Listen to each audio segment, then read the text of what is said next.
Shalom, shalom à tous. J'espère que vous allez tous bien. Moi, je vais très très bien par la grâce de Dieu. Nous voici aujourd'hui au 3e jour d'exhortation et j'ai cette joie de pouvoir le faire.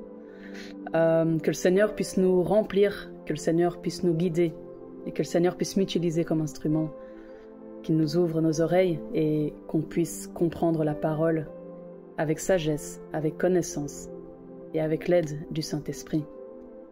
Amen. Ici, aujourd'hui, je vais vous parler de la parabole des 10 vierges. Donc, on sait que la Pentecôte, c'est la grande fête, l'arrivée de notre Seigneur Jésus-Christ. Alors, la question est-ce que nous sommes prêts? Être prêt, c'est pas seulement être prêt dans notre attitude, mais être prêt, c'est dans l'obéissance. Est-ce que nous sommes dans l'obéissance? Est-ce que nous sommes dans la confiance? Est-ce que dans l'attente, nous savons quoi faire? Alors ici, je vais commencer par la parabole des 10 vierges. Alors on peut la trouver dans Matthieu, chapitre 24, où je vais lire au nom de notre Seigneur Jésus-Christ. Alors le royaume des cieux sera semblable à 10 vierges qui, ayant pris leur lampe, allèrent à la rencontre de l'époux. 5 d'entre elles étaient folles et 5 sages. Les folles, en prenant leur lampe, ne prirent point d'huile avec elles, mais les sages prirent avec leur lampe de l'huile dans des vases. Comme l'époux tardait, tous s'assoupirent et s'endormirent. Au milieu de la nuit, on cria « Voici l'époux, allez à sa rencontre !» Alors, toutes ces vierges se réveillèrent et préparèrent leurs lampes. Les folles dirent aux sages « Donnez-nous de votre huile, car nos lampes s'éteignent. » Les sages répondirent « Non, il n'y en aura pas assez pour nous et pour vous. Allez plutôt chez ceux qui en vendent et achetez-en pour vous. » Pendant qu'elles allaient en acheter, l'époux arriva. Celles qui étaient prêtes entrèrent avec lui dans la salle des noces, et les portes furent fermées. Plus tard, les autres vierges vinrent et dirent « Seigneur, Seigneur, ouvre-nous !» Mais il répondit « Je vous le dis, en vérité, je ne vous connais pas. Veillez donc, puisque vous ne savez ni le jour, ni l'heure. » Waouh! Qu'est-ce qu'on peut comprendre dans cette parabole? Dans cette parabole, on peut comprendre que les vierges, c'est nous, les croyants. Donc, nous qui croyons que Jésus-Christ est notre Seigneur et notre Sauveur. L'époux, c'est Jésus-Christ. Ta lampe, c'est ta vie spirituelle. Et la foi, c'est comment tu nourris ta vie spirituelle. Alors, un des exemples que j'aime donner, c'est ta vie spirituelle, c'est un peu comme ton téléphone. Ok? Donc le téléphone, il a une batterie. Quand tu n'as plus de batterie, tu recharges ta batterie. Mais si tu attends que ta batterie baisse et qu'il n'y ait plus de batterie, ton téléphone s'éteint. Eh bien, c'est la même chose avec notre vie spirituelle. Notre vie spirituelle, c'est nourrir tous les jours.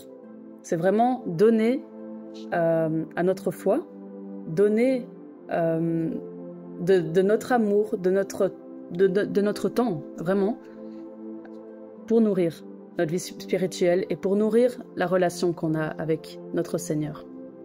Alors, ici, je voudrais parler de 3 mots très importants pour avancer dans la foi, pour évoluer avec notre Seigneur et dans notre relation avec Dieu. Donc, j'aimerais vous parler de la confiance. Donc, la confiance, c'est croire dans l'attente, croire même si on ne voit rien. Donc, l'attente, c'est la confiance. Donc, c'est dans l'attente, bien entendu. Et la confiance, c'est l'attente, car les promesses de Dieu ne tardent pas. Vous savez, il y a quelques semaines de ça, j'ai été mise à l'épreuve. Et je me suis dit, Seigneur, c'est bon, je te laisse tout, je te fais confiance, vraiment. Ça a été sur un sujet financier. j'ai eu quelques difficultés financières, des grandes difficultés. Et je me suis retrouvée vraiment avec quelques euros. Et je me suis dit, waouh, ok, comment faire maintenant? Et j'ai voulu appeler un frère en lui disant, ah, est-ce que tu pourrais peut-être m'aider, lui expliquer la situation? Et en fait, j'ai mis ça vraiment en prière et je me suis dit, non, Seigneur, je te fais confiance. Et dans la confiance et dans l'attente, le Seigneur a changé ma situation et je me suis dit, waouh, Seigneur, merci. Merci, toute gloire lui revient. Parce que de quelques euros, je me suis retrouvée avec une somme qui a pu m'aider pour le mois. Et en fait, cette somme-là, c'est quelqu'un qui est venu vers moi, que le Seigneur le bénisse abondamment d'ailleurs, c'est quelqu'un qui est venu vers moi en me disant, écoute Laïs, j'entendais au téléphone, je veux pas me mêler de ta vie, mais j'entendais que tu t'énervais un petit peu et que tu t'inquiétais et que laisse-moi t'aider. Et j'étais là, waouh, waouh, merci, merci Seigneur, vraiment, et merci à toi. Et donc c'est ça, dans l'attente, on doit vraiment garder confiance, on doit être en confiance avec l'Éternel, hein. Dieu pourvoit à nos besoins à chaque instant, et donc on doit vraiment rester en confiance. Le deuxième mot, c'est l'obéissance. Alors, l'obéissance, ce sont vraiment des choses qu'on doit faire pour nourrir notre lampe, et dans l'obéissance, donc on parle de l'obéissance à notre Père. Vous voyez? Donc c'est vraiment, je vais vous donner l'image on va laisser un adolescent une après-midi tout seul. Et on va lui dire, je te fais confiance. Moi je pars, je reviens à telle heure et je te demande vraiment de faire le lave-vaisselle. Je te demande s'il te plaît de lancer une machine, s'il peut le faire. Je te demande peut-être de tondre le gazon. Voilà, quelques tâches qu'on va lui donner. Et on va lui dire, je te fais confiance. On va lui demander de faire ces choses-là et on part. Et en fait, l'enfant, dans ce moment dans l'après-midi, l'enfant va se dire, ok, maman m'a demandé de faire ça, ça, ça et ça.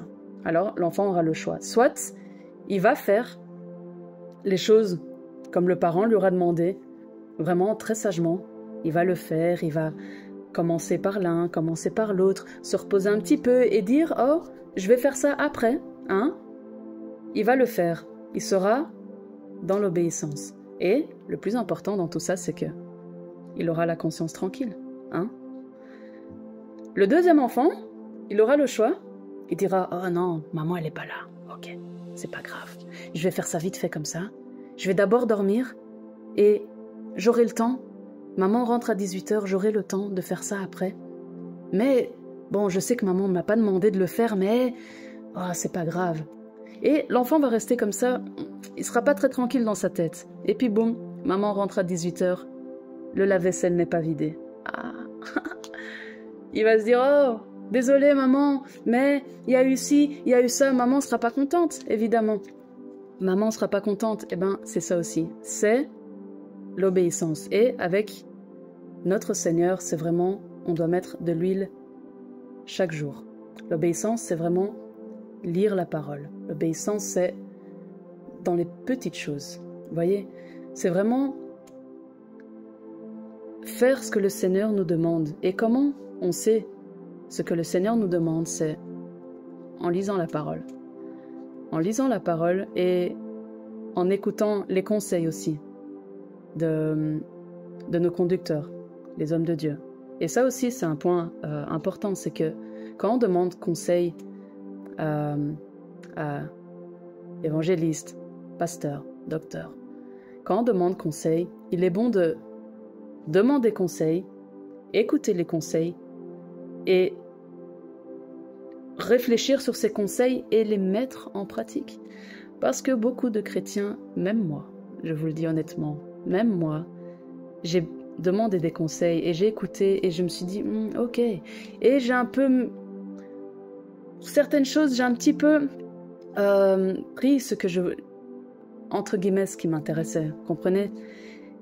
Et après, en fait, parce que bon, dans la désobéissance, il y a des conséquences. Et quand on a les conséquences, on se dit, ok, et on réfléchit et on avance. Et on avance, on demande pardon au Seigneur et on avance et on ne le refait plus. Donc ça, c'est un petit témoignage.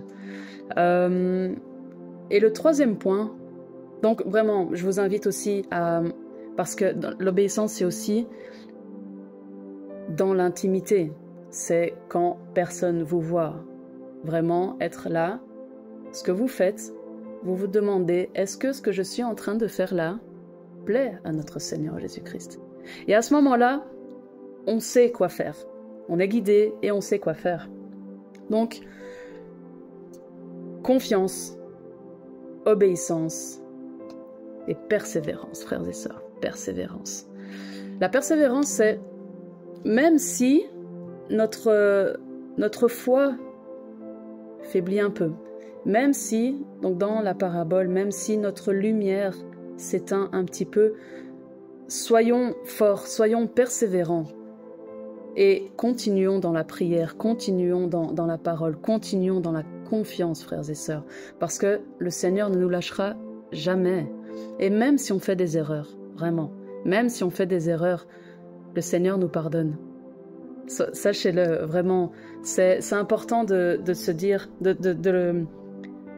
on le sait, mais c'est important vraiment de l'imprégner dans notre cœur et qu'on se dise, voilà, on a fait ici un faux pas. Seigneur, pardonne-moi, Seigneur, vraiment, guide-moi, Seigneur, aide-moi, Seigneur, je veux te servir. Et on continue et on avance. Et avec le Seigneur, on grandit toujours. On grandit toujours. Alors, frères et sœurs, ça c'est le message que le Saint-Esprit a... C'est comme ça qu'il m'a guidé pour vous parler. Vraiment, persévérez. Soyez prêts au retour de Jésus-Christ. Soyez prêts. Lisons la parole. Pratiquons la parole. Soyons entre nous aussi bons. Hein? Soyons bons. Ne lâchons rien, frères et sœurs. Ne lâchons rien. Nourrissons notre lampe. Et ne lâchons rien. Je répète, parce que ces derniers mois ont été assez difficiles pour beaucoup, hein, mais pour ma part, ça a été très compliqué au niveau de l'attente, au niveau de la confiance. Et en fait, je rends vraiment gloire au Seigneur parce que j'ai décidé, un beau jour, j'ai dit, Seigneur, je te laisse tout entre tes mains. Je veux obéir. Pardonne mes péchés, Seigneur. Et je veux avancer avec toi. Et en fait, vous savez, à partir du moment où j'ai dit ça, ma vie a changé. Ma vie a changé et c'est vraiment, on ressent une joie. Et même si là, maintenant, où tu es, tu as des choses dans ton cœur qui te peinent, tu as des choses dans ton cœur où tu te dis, mais pourquoi je vis ça? Pourquoi moi, en fait? Jusqu'à quand, hein? Eh ben, soyez dans la confiance, dans l'attente, soyez persévérants et gardez toujours à l'esprit l'amour que le Seigneur a pour vous, l'amour que nous avons pour notre Seigneur Jésus-Christ. Et je voudrais rebondir aussi sur la parabole des 10 vierges. On pourrait croire que les 5 vierges sages étaient égoïstes de ne pas pouvoir partager, mais c'est vraiment ça, vous savez, quand notre foi, on peut en parler, mais notre relation personnelle avec le Seigneur, on ne peut pas la donner à quelqu'un d'autre. Notre persévérance, on ne peut pas la donner à quelqu'un d'autre. On peut conseiller, on peut guider, mais on ne peut pas la donner. C'est personnel. Maintenant, c'est comme un examen. Voilà, c'est comme quand on fait un examen, on est là. On peut prêter notre bic, ok, mais on ne peut pas donner les réponses. On ne peut pas donner sa feuille. Comprenez?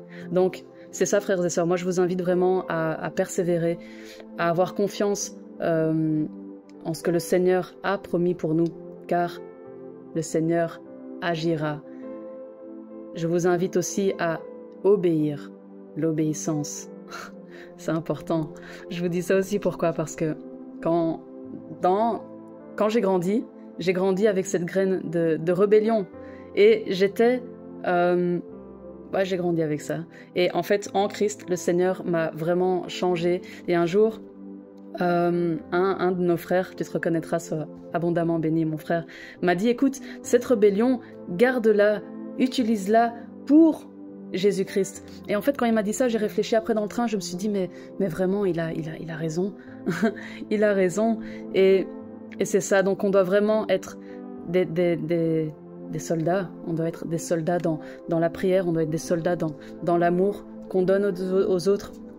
On doit être des soldats dans la persévérance et on doit être prêts, frères et sœurs. Alors, la question que j'ai pour vous, est-ce que quand vous regardez quand vous regardez au fond de votre cœur, au fond de votre âme et que vous ressentez l'amour pour Christ, est-ce que là maintenant, dans votre vie, il y a des choses que vous pouvez faire mieux, des choses que vous pouvez changer, des choses que vous devez abandonner pour être prêt pour le retour de notre Seigneur? Voilà, frères et sœurs, je vous invite à méditer là-dessus, à y penser. Donc vraiment, la confiance, l'obéissance et la persévérance. Je remercie vraiment Seigneur pour ce moment. Alors, on ne connaît ni le jour ni l'heure, mais soyons prêts. Alors, demain, c'est le 4e jour et on aura la joie d'avoir l'exhortation de notre frère Arnold. Sois déjà abondamment béni, mon frère. Et soyez tous bénis. Soyez tous dans la joie, dans l'amour, dans la sagesse, dans l'obéissance et dans la persévérance. C'est dans la persévérance qu'on avance, qu'on évolue. Shalom. À bientôt, soyez bénis.